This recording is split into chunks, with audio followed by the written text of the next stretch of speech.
Видвигаємося. Видвигаємося, за танком йдемо. Чуть правіше, розсредоточтесь.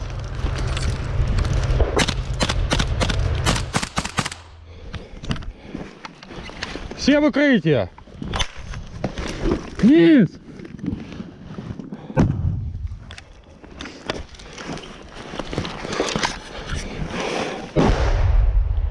Нори, с***, занимайте, хто там? Травень 2023 року. Українські війська контрнаступають під Бахмутом. За 10 років документування війни я вперше фільмую бій, з якого можу не повернутися.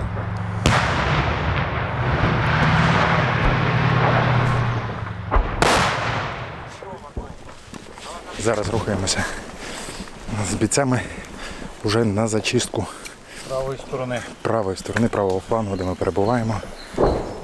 Там уже Чащі бої не могли посунутися далі, оскільки були оперативні. Зі мною йде Володимир Ковальчук з позивним «Адвокат». До війни юрист, з перших днів повномасштабного вторгнення бойовий медик евакуації. Я вдивляюся у кожне обличчя, аби запам'ятати.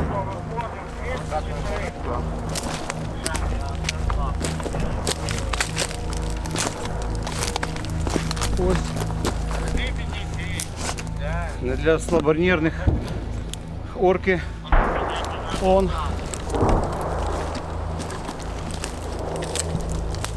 Ось залишки.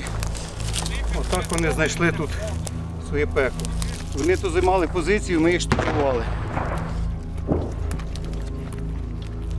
Один був у нас загиблий, на жаль, при евакуації тіла. Тобто ми забираємо тіла в обов'язковому порядку, щоб сім'ї мали компенсацію, щоб тіло було вдома. Ось сюди, на жаль, загинув при евакуації доблісно. Просто встав, піднявся, тягнути тіло, і його було ліквідовано.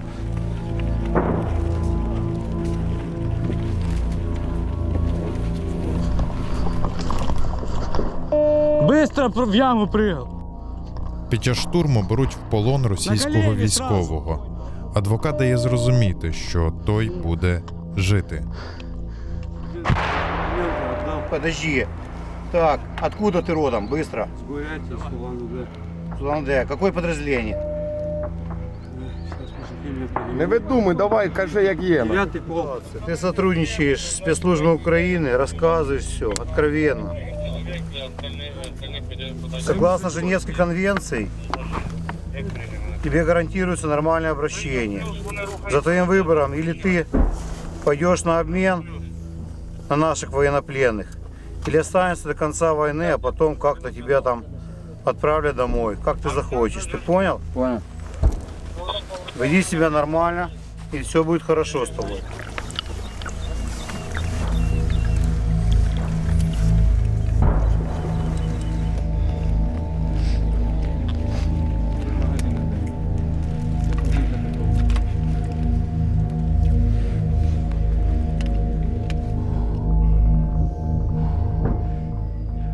Так що все буде добре, все буде Україна. Хлопці мотивовані, незважаючи на те, що є в нас втрати. Це останні кадри з Володимиром. За тиждень під час штурму він зникне безвісти. Внаслідок російського вторгнення в Україну безвісти зниклими на літо 2025 року вважають 70 тисяч осіб. Більшість з них – військові, і їхня кількість зростає. Кожен зниклий – це ім'я, яке потрібно знайти і повернути додому. Я уже много раз говорил, что считаю русский и украинский народ одним народом на самом деле. В этом смысле вся Украина наша.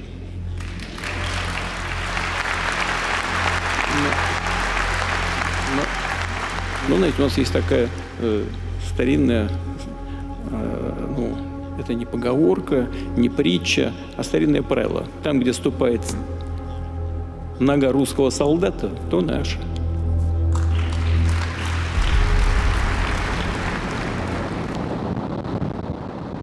Ми знімали цей проєкт влітку восени 2025 року. В розпал спроб вчергове змусити Росію припинити війну проти України. Давай мішочки. Так. Там ще запасні є. Пальне трошки є. Так, Олексій Юков збирається під Бахмут, аби дістати тіла загиблих військових. Безпілотники в небі змінили поле бою.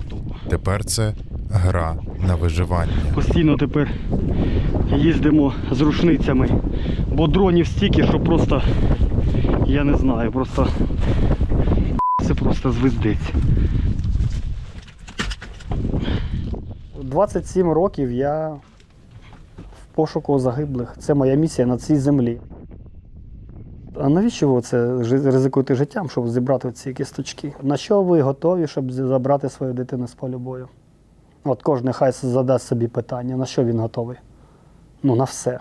Бо ми рятуємо не мертвих, ми рятуємо живих, щоб залишитись людьми.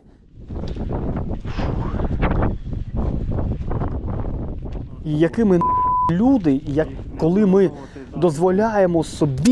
дозволяємо собі нехтувати іншим життям, навіть якщо воно втрачене. Тому для нас дуже важливо зібрати оцих пацанів наших звідти, витягти з цього гарнила, щоб всі інші бачили, що ми робимо все, щоб забрати тих, хто віддав не просто життя, а своє майбутнє. Ви розумієте? Віддати майбутнє за майбутнє інших людей. Беремо дзигу і будемо встановлювати реп. І для мене кожен раз, коли я знаходжу рештки Другої світової війни під час пошуку по цій війні, мені дуже боляче, що їм довелось чекати на те, щоб їх достойно поховали 80 років. Це радянщина, так вони зробили. Тобто взяли, обезлічили людей, обезцінили їхній вклад в боротьбу, закопали в одній ямі і розповідали, що тут поховані герої, блін. І все. А то, що у кожного цього героя було ім'я. Забули сказати. Все.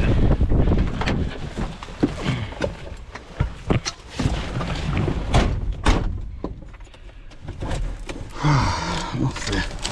Нехай вищі сили бережуть.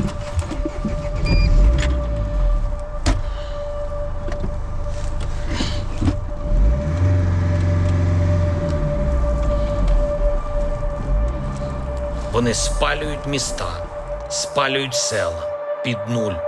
Залишаються руїни і жодного людського життя. Росія відкидає мирні пропозиції.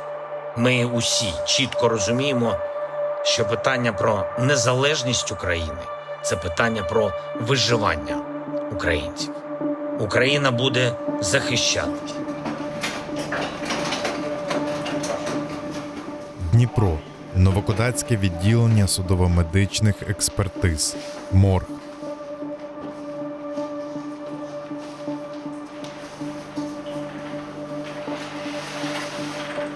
Сюди щодня привозять тіла загиблих українських військових з поля бою. Тих, кого вдалося евакуювати. Через активні бої повернути кожного неможливо. Це відділення надходять в основному невстановлені та невідомі загиблі військовослужбовці. Віковий ценз 25 і 60 років. Складно, кожен день складно, не можна сказати, як там дехто вважає, що працівники звикають до цього. До людського горя і страждань, мені здається, звикнути неможливо. Але я ще і хтось із колег просто відклав своє життя, а хтось втратив.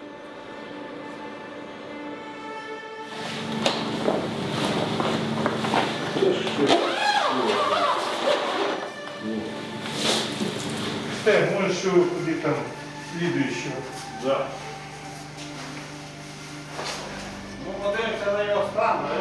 Складно бачити цих молодих людей, які загинули. А потім бачити їхніх рідних, які приїжджають і для того, щоб їх опізнати, встановити, бачити їхні страждання, горе. Ця вервочка на шиї добре видно, бачиш? Подзвонив. І ще тут міст на передніх зубах, ось він дуже добре видно його. Людмила вже більше ніж півроку, як нічого не знає про брата. Зник безвісти. Там був король і був іще з ним. Два тіла оказалися, що зараз я скажу тобі, хто. Король і, по-моєму, ще хтось Железовський. Король Валерій Миколайович, 86-го року народження. Той рік, 19 грудня, пішов служити. І у вересні цього року прийшло сповіщення, що зник безвісти за особливих обставин, попав в ворожу засідку.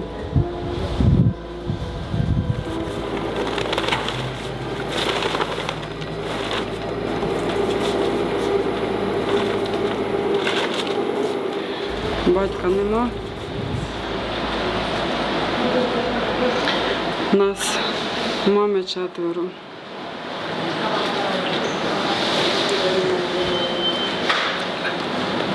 Брат служив, був в армії. Слухняний, добрий, чуйний, відзивчивий. Нещодавно Людмилу повідомили, що наймовірніше її брат Валерій вже тут. Тепер треба опізнати, чи це його тіло. Такі ножки, вони не сходиться розмір ноги. Це жах. Зразу йде в них якийсь стадія відмови. Ні, це не він, зачіска не його, одяг не його, це не його, пальці рук не його, все не його. Я розумію, краще сказати, це не він, щоб мама й далі жила надією і більш-менш себе спокійно почувала. Але ж в цей час її дитина буде лежати, чекати ідентифікації і лежать не в кращих умовах в рефрижераторі, на жаль. Вікторія Гаращенко щодня реєструє нові тіла, записує їх жетони, переглядає особисті речі. В її пам'яті сотні тіл та їх деталі – стать, приблизний вік, статура, колір волосся, травми, татуювання. Стан тіла важкий, але впізнати можна. Тому чекаємо на рідних, щоб вони зробили впізнання. Вікторії щодня телефонують десятки людей. Усі вони шукають своїх рідних. Як показує практика, в нас півроку проходить, поки проходить ідентифікація. Це за умов, якщо батьки здали, і військових то ми відбираємо, але ж все ж таки терміни дуже великі. Потім вони починають мені дзвонити, в мене є такий телефон гарячої лінії, вони мені дзвонять, як можна прискорити, чому так довго, такі питання. Хоча ми попереджуємо, що це довго, якщо є можливість по чомусь впізнати, то краще зробити впізнання, бо дуже довгий цей процес ДНК, на жаль. А ці ДНК, що ми в Кропивницькій? Хто здавав там ДНК? Я і мама. Ви сестра, Рідна у вас сестра. папа, мама? Папа нема. Ні, одинакові з братом батьки у вас? Чи кажу, набирайте слідчу, я з ним порозмовляю. У мене все є. Що він візьме зараз слухати? Суть питання така. Нам потрібно буде від вас висновки експерта по мамі і по сестрі ДНК, щоб ми призначили порівняльно з тілом. Я буквально вчора конкретно по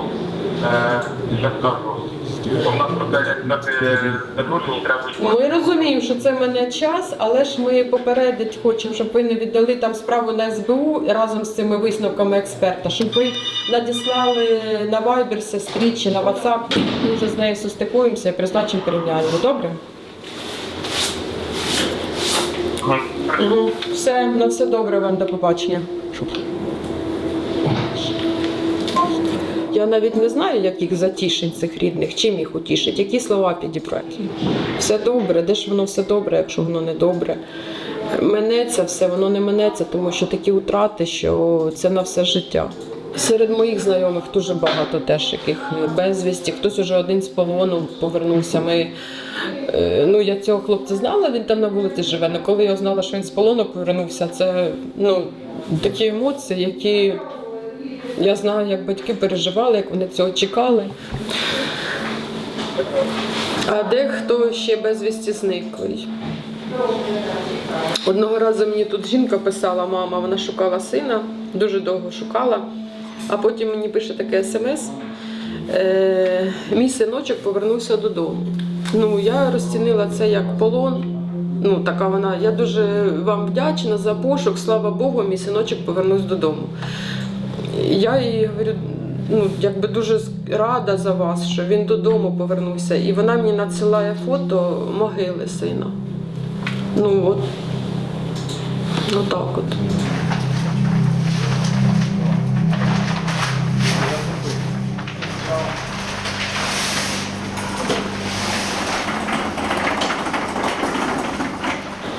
Є сумнів, я не хочу в це вірити, може того я і не можу зразу сказати, що це він.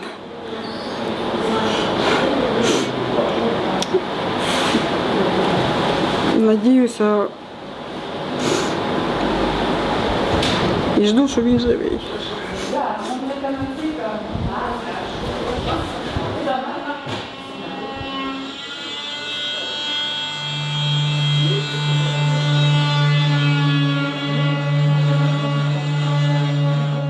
Київ. Державний науково-дослідний експертно-криміналістичний центр МВС. Сюди потрапляють частини неопізнаного тіла. Усі останки ретельно готують до однієї з найскладнішої і водночас однієї з найважливішої частини опізнання невідомого солдата. ДНК-експертиза помилитися не може. Спочатку фіксується ймовірний збіг, а потім цей ймовірний збіг шляхом призначення додаткових експертиз, судових молекулярно-генетичних, він або підтверджується, і тоді слідчий приймає кінцеве рішення і може винести постанову про встановлення особи і відповідно повернути тіло рідним близьким. А може спростуватися попередній збіг. Але це теж робиться шляхом проведення додаткових порівняльних молекулярно-генетичних експертиз. І спростування – це не помилка, це навпаки, щоб унеможливити хибну видачу тіла. І це не хибний результат.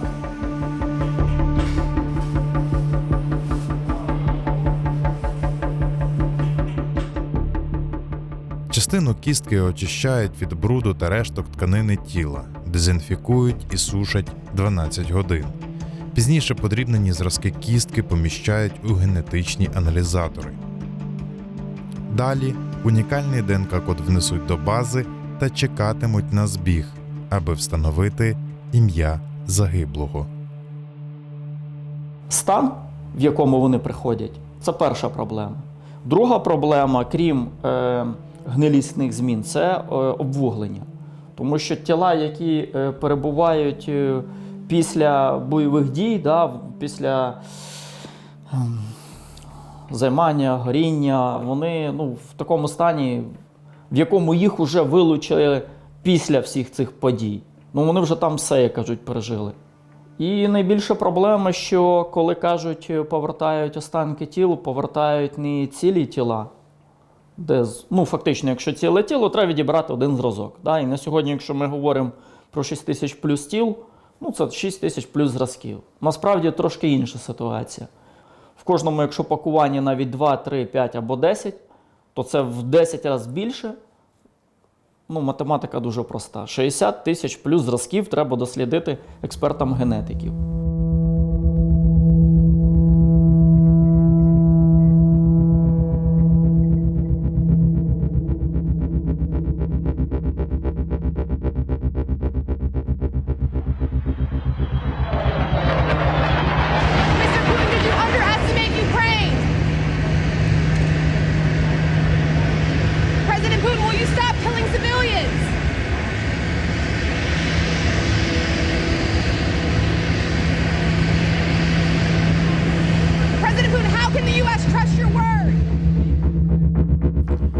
Наши переговоры прошли в конструктивной и взаимоуважительной атмосфере.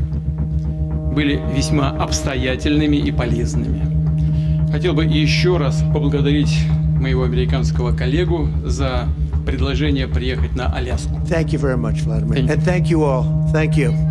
Thank you. Thank you so much.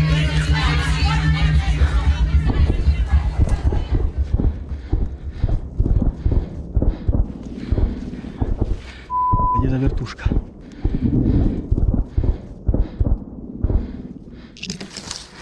Околиці Бахмута. До російських військ декілька сот метрів. Під тотальним тиском дронів та артилерії Олексій Юков починає шукати тіла загиблих воїнів.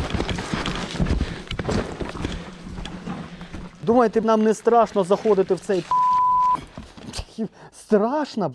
Ти йдеш, туди ти йдеш, ти такий ще такий заряджений, там собі придумав, як це буде виглядати. І я от сюди отак дивлюсь, де що, яка норка, щоб туди пригнути. А коли починається коли дрони, обстріл, ти починаєш не розуміти так, куди, що. І в тебе, це замішательство, вона перше там 2-3 секунди, а потім ти орієнтуєшся так спокійно, хоп-хоп-хоп, зреагував, там, присів, засів, чекаєш. Обстріляли, пролетіло, покидали. Пробуємо йти.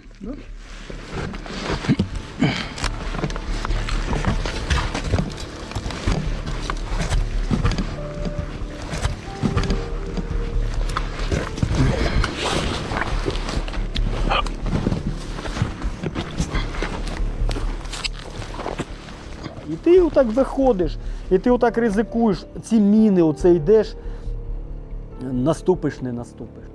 Закопана, не закопана, розтяжка, не розтяжка. Тобто, але в мене одне око, я не бачу, одного ж нема. І я оце йду, і все одно, увага. Дивлюсь, тому що від того, що я роблю, залежить не тільки моє життя, а життя хлопців, які йдуть позаду мене, і повернення цих пацанів, яких я пообіцяв не собі витягти, а їм. Мертвим пообіцяв, що я вас спробую забрати. Давайте я спробую. Там, де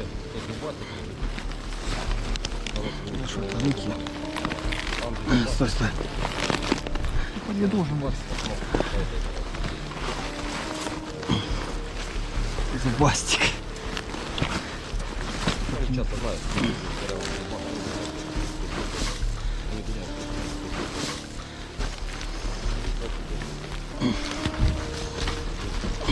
Там еще голова его где-то. А вы что, разные нашли? Конечно, ты что? Ну да. А ногу отдельно? Отдельный. Да, возьмем. Та нога она отдельно, она одна, понял, поэтому мы ее не перепутаем.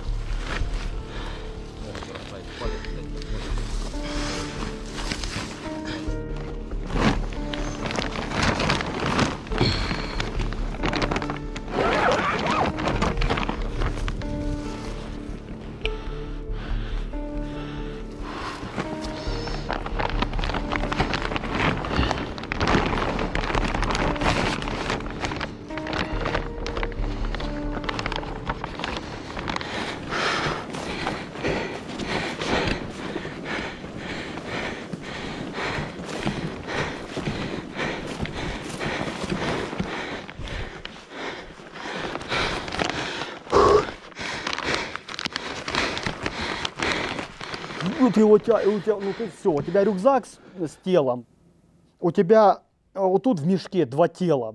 И у тебя еще под рукой, еще тут замотаны руки, ноги, відірваних від тіл. І ти оце тягнеш, такий падаєш на бочину.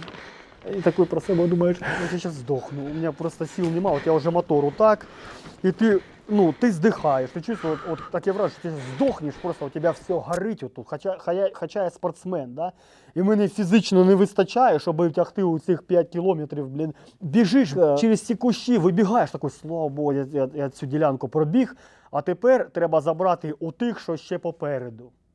А нам говорить, давайте потім, заберете їх потім, пацани, тому що ну, зараз ну, ніхто вам допомогти не зможе, тому що я говорю, ні.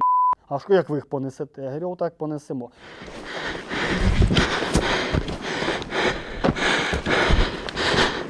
Нормально? Нормально.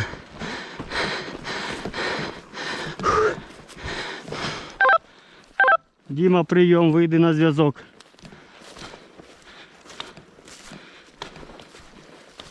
На зв'язку. Направляйся по цій дорозі, як і їхав, де забирав, висаджував. Ми там. Прийняв. Ми забираємо навіть тіла ворога. Ми повертаємо їх по-людськи теж, знаходимо, витягаємо, да, ризикуємо життям. Витягаємо, передаємо там, щоб їх передали на репатріацію, вони передали нам наших хлопців і дівчат загиблих. Вы будете занимать пост президента или премьер-министра уже на протяжении более 25 лет. Когда вы оглядываетесь назад, думаете, как вы считаете, вы совершили какие-то ошибки?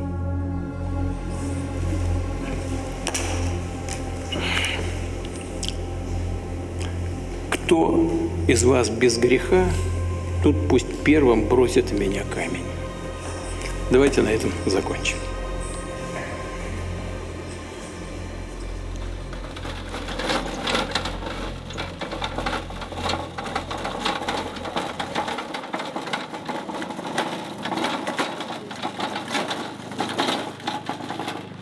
Вдвоем, нет?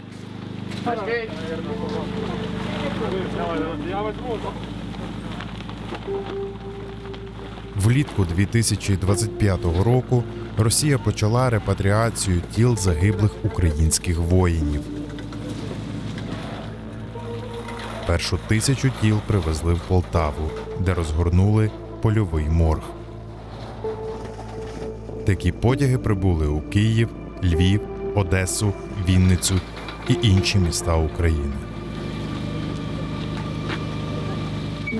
Тіла місяцями, а то й роками лежали в полях та лісопосадках. Їхній стан ускладнює ідентифікацію. У повітрі запах, який в'їдається у одяг, взуття, у волосся і глибоко в пам'ять. Іноді разом із тілом знаходять особисті речі – жетони, документи, дитячі малюнки. Але найчастіше – майже нічого. Чорний пакет.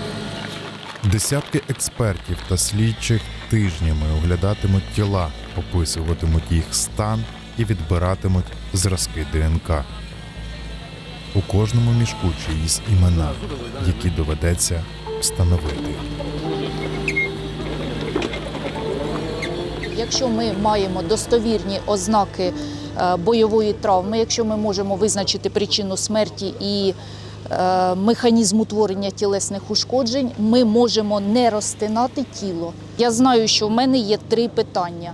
Перше – причина смерті, механізм тілесних і так, щоб його індивідуалізувати. Ідентифікація і думка, що от що, на що б я хотіла подивитися в висновку, якби це була б моя близька людина. Тобто, що я на ньому можу побачити, що підтвердить мені це, там написи, розміри, там якісь особливості. У когось було, що зав'язані шнурки на такі вузли, і видно, що це він сам нав'язав. Навіть це я фіксувала, тому що, можливо, знають звички, що от ботинки зав'язували не на бантик або подвійний, а прямо от красивезний був вузол, один, другий, і на тілі десь також навіть це. Далі буде, крім цього, відновлення об'єму тургору пальців на руках і зняття з них папілярного візерунка для дактилокарт. Може бути вирогідно, що його швидше навіть впізнають по дактилу, чим по генетиці. Тим паче, що там на тілі написано скоріше всього прізвище, що на цьому тілі, також я думаю, що це все ж таки прізвище. Це зменшує поле пошуків. Тобто зараз це прізвище принаймні перевірять по базам, подивляться, є в нього дактилокарти, ні, що в нього є там генетичний матеріал, чи здавався від родичів. Отак все сумісно. Якщо, можливо, декілька таких прізвищ, знову нам допоможе дактилокарта ідентифікувати, хто саме із них, якщо є дані в такому плані. Придатний, відмінний слід, придатний людини. У всіх однозначно з оцими всіми подіями, ну, скажімо так, м'яко, це все на психіці відбивається. Тобто я, наприклад, ніколи не замічала за собою раніше, щоб мене хтось довів до сліз, та скоріше я когось доведу. Але іноді навіть буває, що якусь картинку випливає в пам'яті, і через хвилину ти розумієш, що потрібно йти сльозки підтерти в такому плані. Втомлюваність, да, тримаєшся, а смисл розклеюватись, хто це тоді буде робити. Я дивлюся на мішки з тілами і думаю, чи не лежить серед них хтось, із ким я колись говорив на війні, чию історію встиг зафільмувати.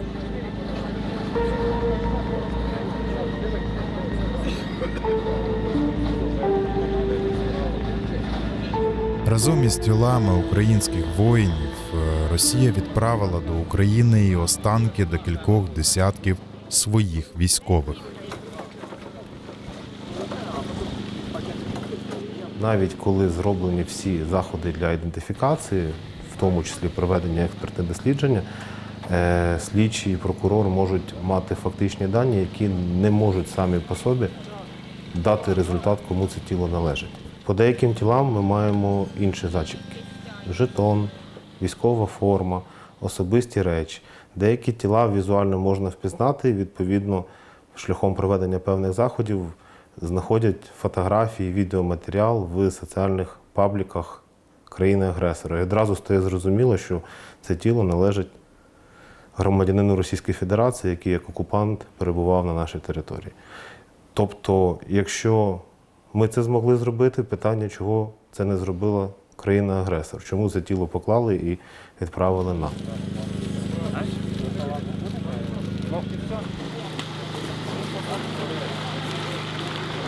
Чим відрізняється крайня репатріація від попередніх, це тим, що Російська Федерація попередньо опублікувала окремі списки тих тіл, кого вони передають під час проведення цього заходу.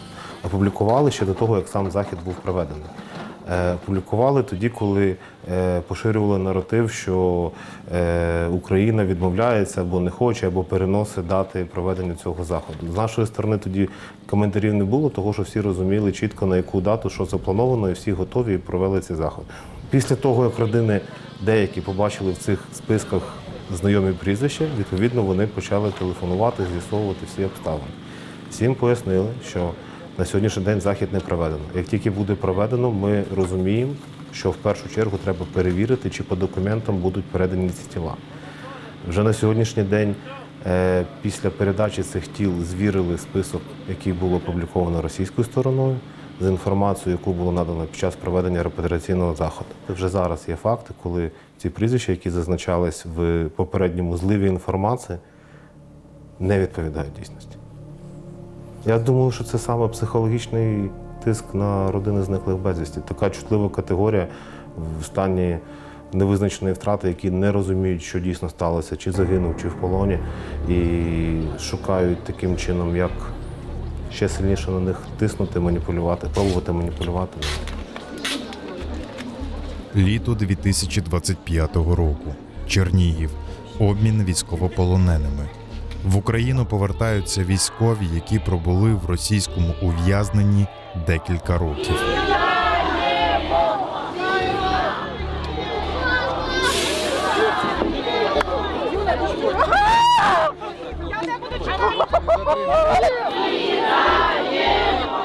Сотні родичів зниклих безвісти також прийшли на обмін. У руках вони тримають портрети своїх рідних.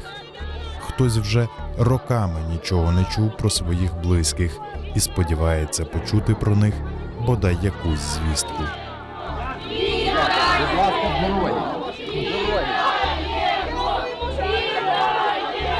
Ну, взагалі, спочатку мені порадили спробу, що це як об'єднання, там можна знайти однодумців, це буде підтримувати. Спершу я йшла з цією взагалі думкою.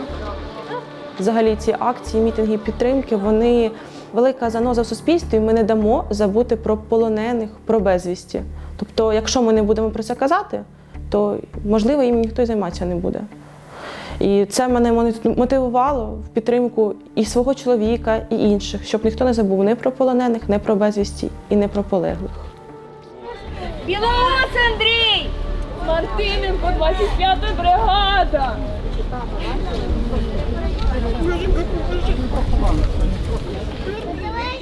Час від часу, я думаю, що у кожної родини, хто безвісті, і навіть полонений, бувають такі моменти, ці качелі, ти начебто віриш, надієшся, потім знову втрачаєш надію. Тримайте, все буде. Наступний, не плачеться. 66-й! Юзвак з вами! Де? Пропустіть! Гавриленко!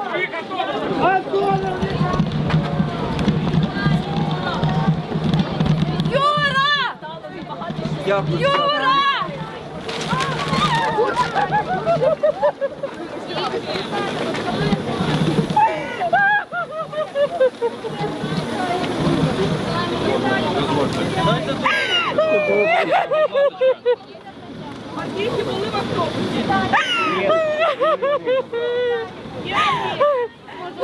Федяєва, А як ви ніхто не Машу чув, знайшли? фамілія Федяєв. Вона вас шукає! Хлопці, ми вас шукаємо! Вона вас шукає, ми люди, за багатьох ви взагалі нічого не знали, за багатьох вас. Іван Куковицький – бойовий медик Національної гвардії, 24 роки. Восени 2024 року обороняв місто Селидове на Донеччині. У зв'язку з тим, що була вагітна, він не хотів мене дуже сильно турбувати.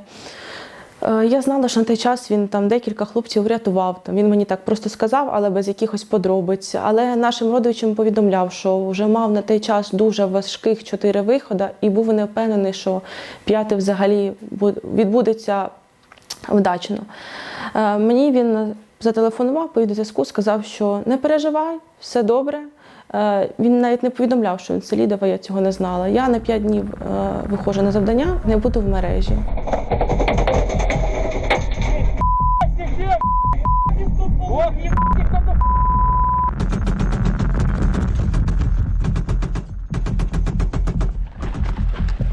У ці дні я заїжджаю в Селидово з бригадою «Карадах», в якій воював Іван Куковицький.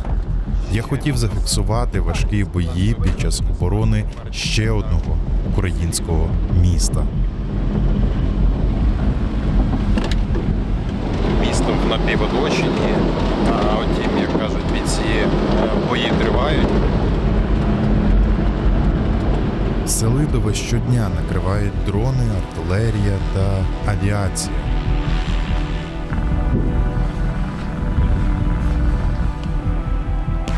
Місто зникає під російськими ударами разом із людьми. Того дня ми розминулися із Куковицьким. За тиждень він зникне безвісти, а ще за тиждень Росія окупує Селидове. Ви, дружина Куковицького, кажу я, ваш чоловік безвісті зник. В цей момент я не розуміла, як це, але вже земля пішла з-під ніг. Я говорю, як це так? Ну, ви не переживайте, безвісті це не означає, що одразу погане. Хлопці виходять, ще тільки доба пройшла, ви не переживайте, а можливо взяли в полон. Через місяць після зникнення в Івана Куковицького народиться донька.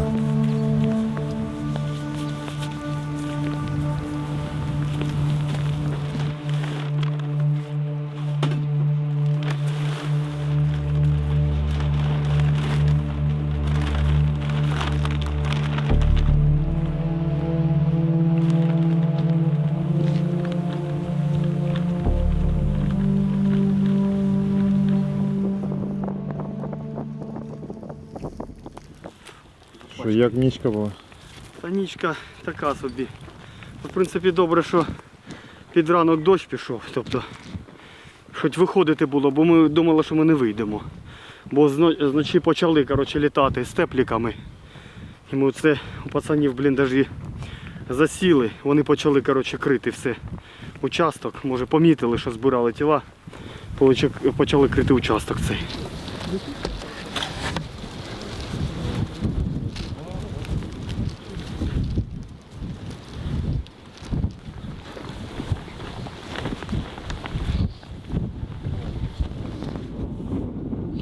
Олексій Юков описує останки людини, які вдалося знайти на полі бою.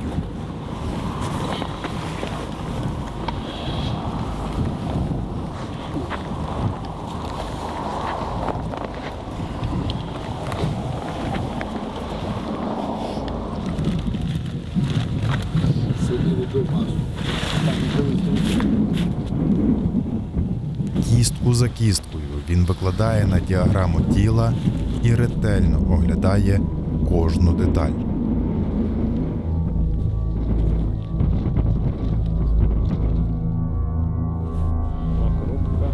Так, фрагмент лівої лопатки. Ліва лопатка. Далі фрагменти хрестів.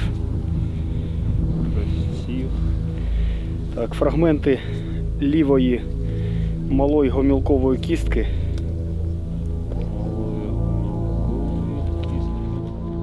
Це як, знаєте, бутилка з водою. Ну, ти хочеш її спити, а ти ж її не зможеш спити. Тобто і бутилка, і вода – це одне ціле. Тобто душа – це вода, а це бутилка, тобто сосуд. І тут дуже важливо, щоб забрати все. Тобто забрати все. Кожний фрагментик. Тому що для близьких це цілий світ. Це таке важливе. І той, хто пройшов це, вони зрозуміють, про що я кажу. Та й пацани, які воюють, вони розуміють, що вони б хотіли, щоб їх повернули додому 100%.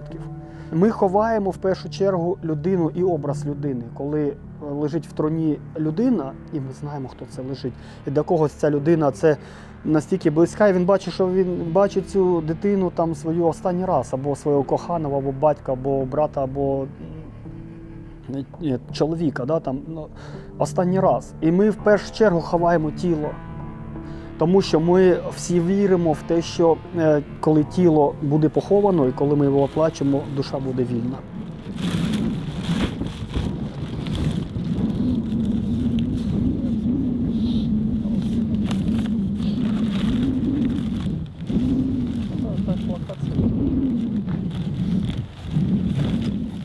Коли я отримала дзвінок, це був від знайомих.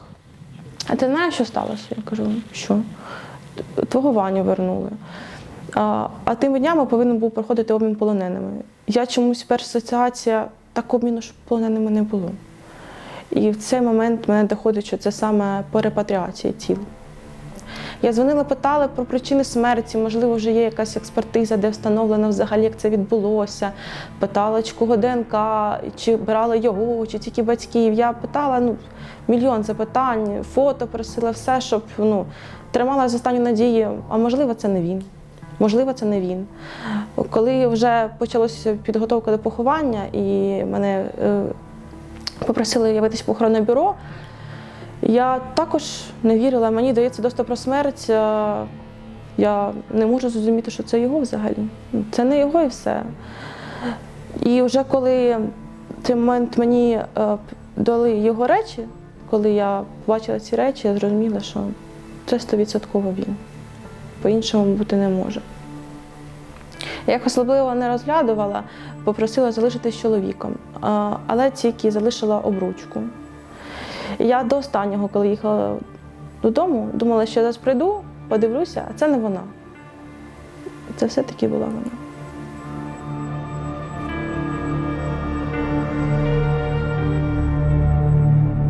Так, для мене це, знаєте, є безцінна річ. Коли я приїхала додому, я її спакувала. Це був важкий дуже момент, розуміти, що все-таки це вона, не може бути помилки. Я пам'ятаю чітко, що я одразу дзвонила батькам, одягала її на руку і казала, що от нарешті ці дві обручки вони разом. Да, це не так, як ми хотіли, але він вернувся із цією обручкою, і він вже біля мене поряд. Я її маю біля себе, на жаль, в такому вигляді, але так.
Всі його запам'ятали усміхненим, добрим і людина, яка завжди могла підтримати будь-які ситуації.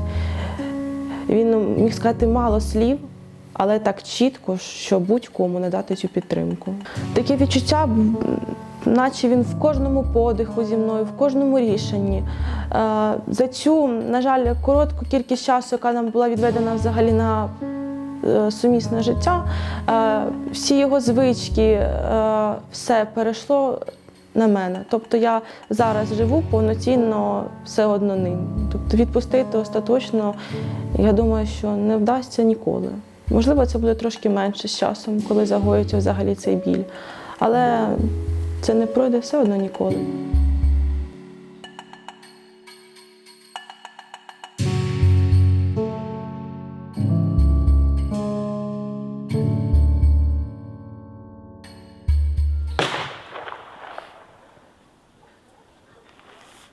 Державний прапор скласти.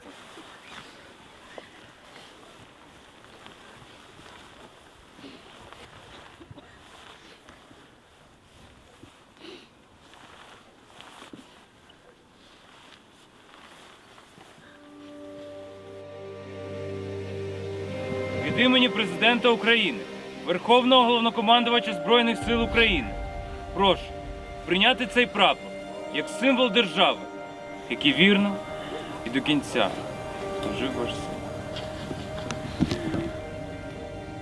Ми ще молимось за упокоєння душі воїна Івана і за відпущення усякої провини вільної. Будь ласка, підходьте, віддавайте останнє цілування воїну, який життя своє віддав в бою за Україну.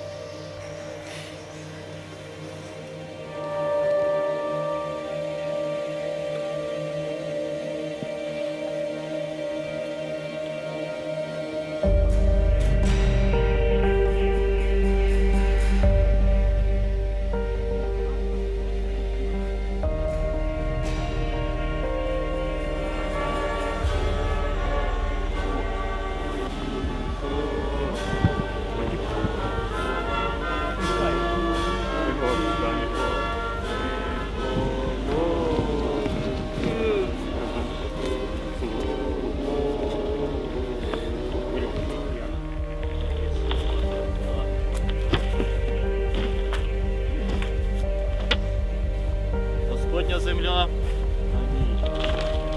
порох і попіл ти, людино, порох повернеться.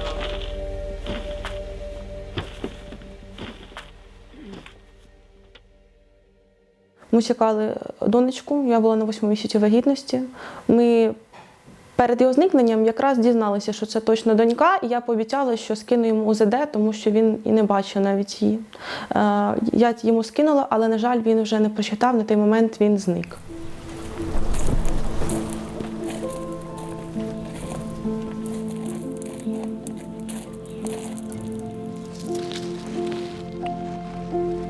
Старайся спати. Помахай.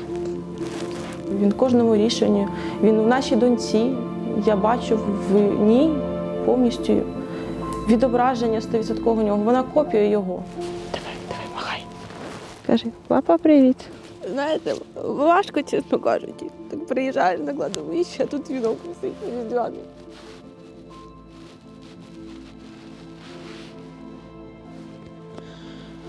Ніяких свят не хочеться на Різдва, на Нового року, нічого.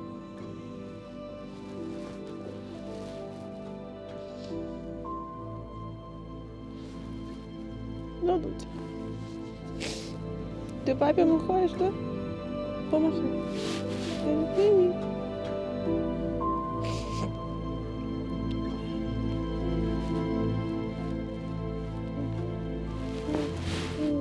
Каже, папа.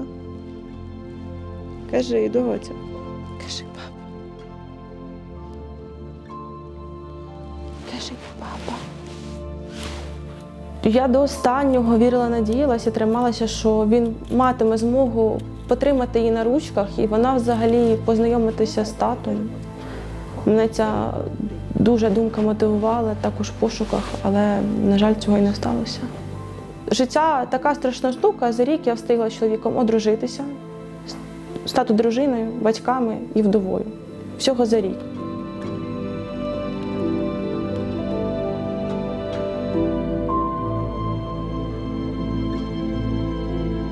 Цей проєкт ми почали знімати влітку 2025 року. За півроку роботи над матеріалом кількість зниклих безвісти зросла. Станом на грудень 2025 року таких людей вже понад 80 тисяч. Знаєте, це, мабуть, така нездійсненна мрія. Нездійсненна мрія, тому що в мене життя не вистачить. Мого життя, щоб повернути з цієї війни останнього солдата. Тому що я не можу зупинитись, поки я не знайду останнього. Це, як знаєте, вони пішли воювати, і вони не можуть повернутися звідти, не даючи відпор ворогу. Не можуть. І ми не можемо повернутися з цієї війни, поки вони не повернуться. Ну як ми можемо повернутися? Тобто ми частина їх, ми одна нація.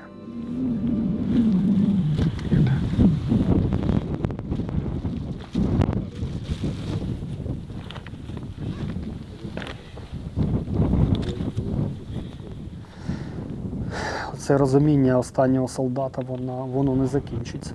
Тому що людство опять зійде з глузду і почнеться ще якась війна. Ми не встигнемо повернути цих пацанів і дівчат. І якийсь бовдур, якась мерзота почне знову щось на цій планеті.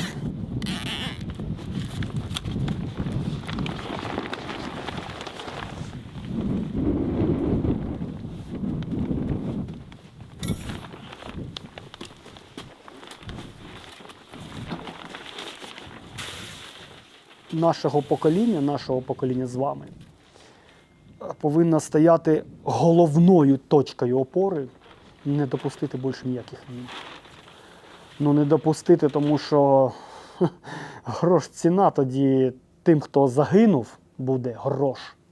І грош ціна тим, хто вижив. Тому що на війні немає переможців і переможених. Є виживші і не виживші.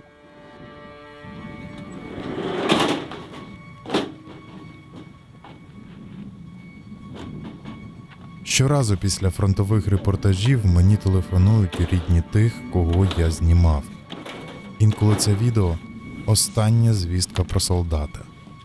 Вони шукають бодай якусь деталь, а відповіді в мене майже ніколи немає. Сонечко, я дома. Все нормально. Я тебе люблю і ціную. Я обнімаю, скучив дуже сильно. Да, був лютий ад. Але, звичайно, повернувся, куди я дінусь. Там пацики вже все, прощались з життю, можна сказати. Я говорю, ні. Говорю, со мной, блин, выходят все. Ну да, покоцало пацанов, говорю, но со мной выходят все. Пришли, говорю, о, видите, я же говорил, со мной, блин, все выходят. Вот так вот. Привіт сьогодні. Я вже в Дніпрі, вже квитки на автобус взяв. І буду сьогодні, коли точно ще не знаю. Так, мам, дивись, який у мене план. Сьогодні я приїжджаю, я буду збиратись, ну, сподіваюсь, швидко, звісно, ну як вийде. І завтра о 8:30 десь я виїжджаю, може навіть раніше. Завтра у мене програма і домой я вже не повернусь.